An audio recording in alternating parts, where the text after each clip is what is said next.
चलिए, आज हम पढ़ेंगे अवस्था परिवर्तन के बारे में। हमने आपको पीछे बता दिया है कितनी द्रव्य की कितनी अवस्थाएं होती हैं। आपको बताया हमने 3 अवस्था होती हैं, ठोस, द्रव और गैस। हमने कल आपको पिछली वीडियो में बता दिया था, पिछली वीडियो में बताया कि ठोस अवस्था किसे कहते हैं, द्रव अवस्था किसे कहते हैं और गैस अवस्था किसे कहते हैं। ठीक है, आज हम आपको बताएंगे पदार्थ की अवस्था। पदार्थ की अवस्था कहते किसे हैं और कैसे पदार्थ की अवस्थाएं बदलती है और किस प्रकार से बदलती हैं। ठीक है, आज हम इन सब के बारे में बताएंगे। ठीक है, चलिए, पदार्थ की अवस्था। जब ताप या दाब के प्रभाव के कारण द्रव्य की एक अवस्था से दूसरी अवस्था में परिवर्तन की प्रक्रिया को पदार्थ की अवस्था परिवर्तन कहते हैं। क्या कह रहा है? कह रहा है जब किसी ताप या दाब के कारण पदार्थ की एक अवस्था से दूसरी अवस्था में जैसे एक अवस्था से दूसरी अवस्था में जो परिवर्तन होता है उसे हम कहते हैं पदार्थ की अवस्था परिवर्तन। एक बार फिर से देखिए, जब ताप या दाब के प्रभाव के कारण द्रव्य की एक अवस्था से दूसरी अवस्था में परिवर्तन की प्रक्रिया को पदार्थ की अवस्था परिवर्तन कहते हैं। क्या कह रहा है? जब ताप या दाब के प्रभाव के कारण द्रव्य की एक अवस्था से दूसरी अवस्था में परिवर्तन की प्रक्रिया को क्या कहते हैं? कहते हैं अवस्था परिवर्तन। एक बार फिर से देखिए, जब किसी ताप या दाब के प्रभाव के कारण, क्या कह रहा है? जब किसी ताप या दाब के प्रभाव के कारण पदार्थ की एक अवस्था से दूसरी अवस्था में परिवर्तन होता है तो हम इसे कहते हैं पदार्थ की अवस्था परिवर्तन। इसकी अवस्थाएं कैसे बदलती हैं हम आपको उसके बारे में बताएंगे, लेकिन परिभाषा एक बार फिर से देख लीजिए। जब किसी ताप या दाब के कारण पदार्थ की एक अवस्था से दूसरी अवस्था में परिवर्तन होता है तो इस अवस्था को हम कहते हैं पदार्थ की अवस्था परिवर्तन। ठीक है, क्लियर है? अगर क्लियर नहीं तो एक बार फिर बताएंगे कि अवस्था परिवर्तन किसे कहते हैं। जब ताप या दाब के प्रभाव के कारण पदार्थ की एक अवस्था से दूसरी अवस्था में परिवर्तन होता है तो जो परिवर्तन होता है उस अवस्था को हम कहते हैं पदार्थ की अवस्था परिवर्तन। जैसे देखिए, यहाँ पे इसको ठंडा करेंगे, यहाँ पे ऊपर ठंडा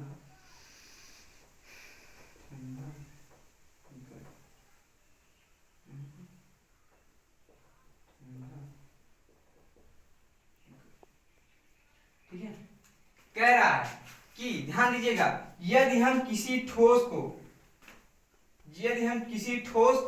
गर्म करेंगे तो वह किसमें बदल जाएगा? द्रव्य में बदल जाएगा। ठीक है, यदि हम किसी ठोस को, सॉरी एक मिनट, यहाँ पे लिख दें, एक ही साइड रहे, हाँ, ध्यान दीजिएगा, जब हम किसी ठोस को ठंडा करेंगे तो किसमें बदलेगा वह?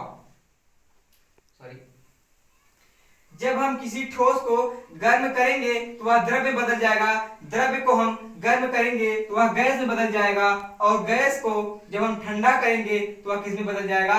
ठोस में बदल जाएगा। ठीक इसी प्रकार ये प्रक्रिया होती रहती है।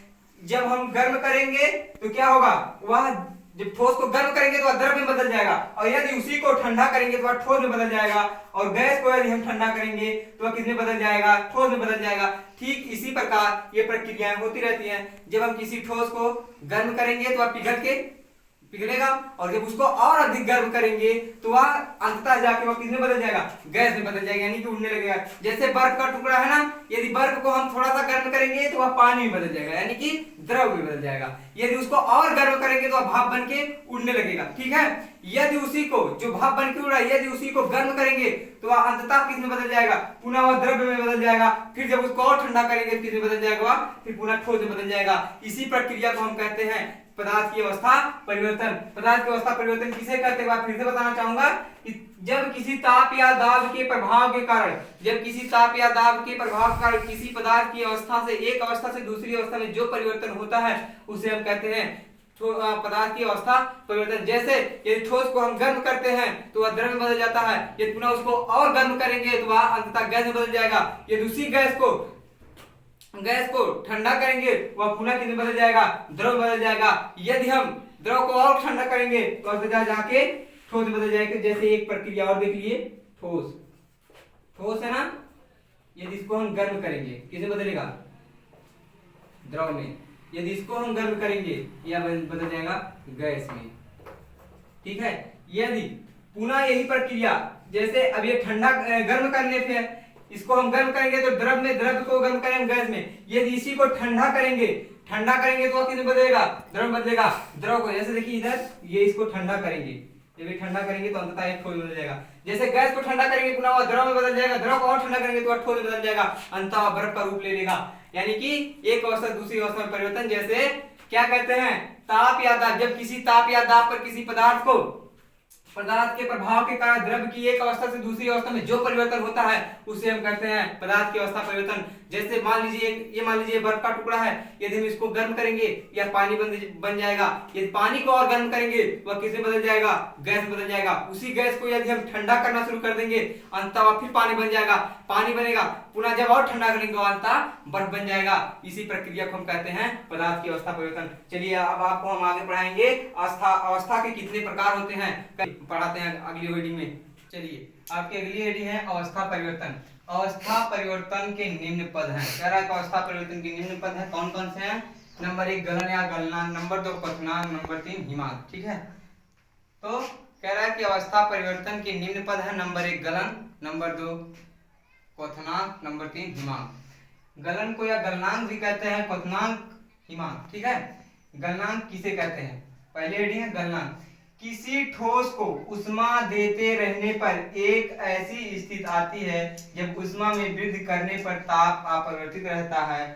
अपरिवर्तित मतलब बदलता रहता है, तथा ठोस जब इसको ताप बराबर देंगे तो जब ठोस अवस्था में रहेगा तो वह अपनी अवस्था में बदल देगा।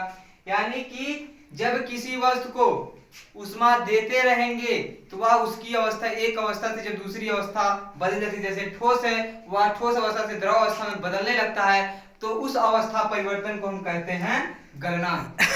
यानी कि जब किसी वस्तु को ताप हम यानी कि उष्मा देते रहते हैं, उसका ताप अपरिवर्तित रहता है और ताप अपरिवर्तित रहता है तथा ठोस द्रव अवस्था में परिवर्तन होने की प्रक्रिया को हम क्या कहते हैं, गलनांक कहते हैं। आप अपने मन से भी परिभाषा बना सकते हैं। जब किसी ठोस को हम उष्मा देते हैं तो वह ठोस से द्रव अवस्था में बदलने की प्रक्रिया को हम क्या कहते हैं, उसका गलनांक कहते हैं। यानी कि किसी पदार्थ का गलना ही गलनांक कहलाता है। आप ये भी कह सकते हैं किसी पदार्थ का गलना ही क्या कहलाता है, गलनांक कहलाता है। एक बार फिर से, किसी ठोस को उष्मा देते रहने पर उसका ताप अपरिवर्तित रहता है, वह ठोस अवस्था से उसकी अवस्था बदलकर द्रव अवस्था में हो जाती है। जो ये अवस्था बदलती है ठोस से द्रव होने की अवस्था को हम क्या कहते हैं, उसका गलनांक कहते हैं, यानी कि गलनांक अवस्था कहते हैं। यानी कि एक बार फिर से देख लीजिए, गलनांक किसे कहते हैं, किसी ठोस को उष्मा देते रहने पर एक ऐसी स्थिति आती है तो उसका ताप अपरिवर्तित हो जाता है, वह ठोस अवस्था से द्रव अवस्था में बदल जाता है। तो इसी अवस्था को जो बदली है अवस्था ठोस से द्रव होने की अवस्था को हम क्या कहते हैं, उसका गलनांक कहते हैं। जैसे आप एक बर्फ का टुकड़ा ले लीजिए, यदि उसको हम थोड़ा सा ताप देंगे तो वह धीरे धीरे गलना शुरू हो जाएगा, गलने अंततः वह पानी के रूप में बदल जाएगा। जो वह प्रक्रिया होती है उसी को हम क्या कहते हैं, उसका गलनांक कहते हैं, ठीक है। अगली हेडिंग हम आपको पढ़ाएंगे उसका हिमांक किसे कहते हैं, हिमांक किसे कहते हैं। चलिए आगे हम पढ़ाते हैं हिमांक। चलिए अगली हेडिंग आपकी है क्या, हिमांक। हिमांक मतलब क्या होता है, हिम मतलब बर्फ होता है। अभी हमने क्या किया कि गलनांक मतलब जैसे क्या था, बर्फ से हमने उसको गला के उसको द्रव में परिवर्तित किया। अब हम क्या कर रहे हैं, द्रव्य से उसको हम क्या बनाएंगे, बर्फ बनाएंगे। यानी कि कह रहा है कि जब किसी द्रव का ताप घटाया जाता है तो उसके कणों की गतिज ऊर्जा घटने लगती है तथा एक निश्चित ताप आने पर वह द्रव अवस्था से द्रव अवस्था किस अवस्था में बदल जाता है, ठोस अवस्था में बदल जाता है। जो ठोस अवस्था बदलने की प्रक्रिया है उसे हम उस वस्तु की अवस्था को हम क्या कहते हैं, हिमांक कहते हैं। एक बार फिर से, जब किसी द्रव का ताप घटाया जाता है, यानी कि मान लीजिए पानी है, आपके पास पानी है और घर में फ्रिज भी होगा, तो क्या करेंगे, ले जाके जब हम पानी को फ्रिज में रख देंगे तो जब हम पानी को रखते हैं तो एक निश्चित ताप में रहता है, तो उसका ताप धीरे धीरे जब फ्रिज में रखते हैं तो उसको टेम्परेचर कम होने लगता है। जब टेम्परेचर कम होने लगता है तो धीरे धीरे वह पानी ठंडा होता है। ठंडा होने के पश्चात वह एक जब तक अब ज्यादा जब उसको ताप दिया जाएगा तो ठंडा होते होते वह बर्फ का रूप ले लेगा। जो द्रव से पानी से वो किस में बदला, बर्फ में बदलने की अवस्था को हम क्या कहते हैं, उसका हिमांक कहते हैं। यानी कि बर्फ बनना, पानी से बर्फ बनने की प्रक्रिया को उसका हम हिमांक कहते हैं। जैसे क्या है कि जब किसी द्रव का ताप घटाया जाता है तो वह एक निश्चित ताप आने पर उसकी ऊर्जा घटने लगती है तथा निश्चित ताप पर वह द्रव से किसमें बदल जाता है, वह बदल जाता है ठोस में। उस अवस्था के परिवर्तन को हम क्या कहते हैं, उसका हिमांक कहते हैं। हिमांक मतलब हिम मतलब बर्फ होता है। आप लोग इसी से बना सकते हैं परिभाषा, हिम मतलब बर्फ होता है। जैसे द्रव से पानी से या द्रव से बर्फ बनने की प्रक्रिया को, ठोस बनने की प्रक्रिया को हम क्या कहते हैं, उसका हिमांक कहते हैं। हिम मतलब बर्फ होता है। जैसे पानी है, पानी को हम ले जाके फ्रिज में बंद कर देंगे और वो फ्रिज को चालू कर देंगे तो वह एक स्थिति ऐसी आएगी, वह उस डब्बे में पानी जम जाता है। उसी प्रक्रिया को हम कहते हैं उसका हिमांक। एक बार फिर से देख लीजिए, जब किसी द्रव का ताप घटाया जाता है तो उसके कणों की गतिज ऊर्जा घटने लगती है तथा एक निश्चित ताप आने पर वह द्रव से ठोस अवस्था में बदल जाता है। इस अवस्था परिवर्तन को हम क्या कहते हैं, उसका हिमांक कहते हैं। जैसे हिम मतलब होता है बर्फ, यानी कि पानी से बर्फ बनने की प्रक्रिया को हम क्या कहते हैं, उसका हिमांक कहते हैं। अगली वीडियो में पढ़ेंगे आपको उसका क्वथनांक। चलिए, आपकी हेडिंग है क्वथनांक। क्वथनांक किसे कहते हैं, यानी कि अब हमने अभी तक ठोस को हमने गर्म किया तो वह किसमें बदल गया, द्रव में। इस अवस्था को उसका गलनांक कहते हैं। और गलनांक यानी कि द्रव को हमने ठंडा किया तो वह बर्फ में बदल गया, उस अवस्था को हम कहते हैं उसका हिमांक कहते हैं। अब क्वथनांक किसे कहते हैं, जो अभी हमने अवस्था परिवर्तन प्रक्रिया बताई है सब उसी के माध्यम से हम बता रहे हैं, कुछ अलग से नहीं बता रहे हैं। बस वही है, जैसे बर्फ था, बर्फ को हमने गर्म किया तो वह द्रव में बदल गया। द्रव को जब हमने गर्म किया तो वह गैस में बदल गया। गैस को जब हम ठंडा किए तो वह फिर उसी अवस्था में आ गया, किसमें, समझ रहे हैं ना आप लोग, द्रव अवस्था में आ गया। द्रव अवस्था को जब हमने ठंडा किया तो किसमें आ गया, वह ठोस अवस्था में आ गया। ठीक वही है क्वथनांक, हिमांक, गलनांक जो भी हो। देखिए क्वथनांक किसे कहते हैं, द्रव को गर्म करने पर उसका ताप बढ़ने लगता है। निरंतर गर्म करने पर एक ऐसी स्थिति आती है जब द्रव उबलने लगता है अंततः वह वाष्प बनकर उड़ने लगता है। इस अवस्था को हम कहते हैं उसका क्वथनांक। सिंपल सी परिभाषा देखिए, जब हम द्रव को गर्म करते हैं तो वह उबलने लगता है। उबलने के साथ साथ एक ऐसी स्थिति आती है वह वाष्प बनकर ऊपर उड़ने लगता है, तो उस स्थिति को हम कहते हैं उसका क्वथनांक। आप लोग ध्यान दीजिए, जब मम्मी या दीदी जो भी हो आपके घर पे जब पानी उबालती हैं, ठीक है, पानी उबालती हैं तो आप लोग ध्यान देंगे तो क्या होता है, पहले धीरे धीरे उसमें से छोटे छोटे कण ऊपर आएंगे।